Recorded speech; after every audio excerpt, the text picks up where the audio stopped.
Let's see. Next comment is I do want to say though, we didn't actually talk about Jolene Blaylock at all. I thought she was really good.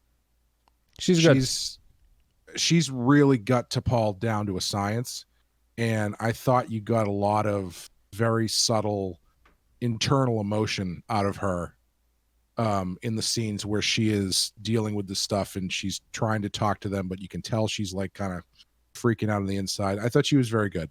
She does a Vulcan being frustrated pretty well, which is, I think, the appropriate way to do it. I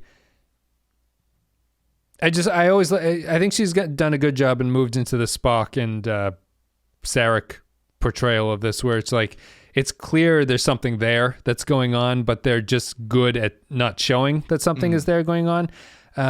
She does a good job at it. I actually thought that all the Vulcans in this episode were fairly good Vulcans being played, and none of the robot Vulcan actors are just like, "Hello, I'm a Vulcan. We'll go." Like, that's why I like them being snarky. And when the doctor says to Archer, "Have a good night" or something, there's a sarcasm there that I think is appropriate for Vulcans, and I thought that he played it fairly well. They can still be emotionless and be petty, I think, and that's a good combination. There's one thing she does that annoys me a little, and I feel like this has to be a note probably from Rick Berman based on what I'm about to say. Her arms are very stiff when she moves, and her shoulders are always way back. Her body reminds me of the gray alien physique. Kinda, yeah. It's like the alien. Do you ever see the movie Paul?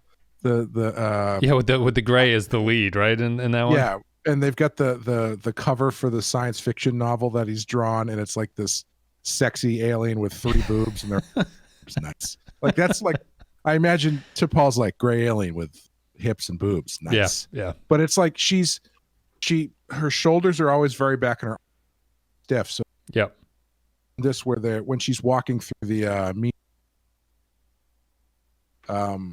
and the camera's behind her, it really accentuates how stiff her. Yeah. And it's just I don't know if it's a choice, if it was a note to, but she's been doing it forever. It's always been the way that she stands, and when she sits very intentionally too, which is almost like a sort of meditative pose where she rests her arms on the armrests of the chair, sort of like her palms pointing up. I have to imagine it must just be a choice. Like she's trying to just keep herself composed and alert. And Rick had that.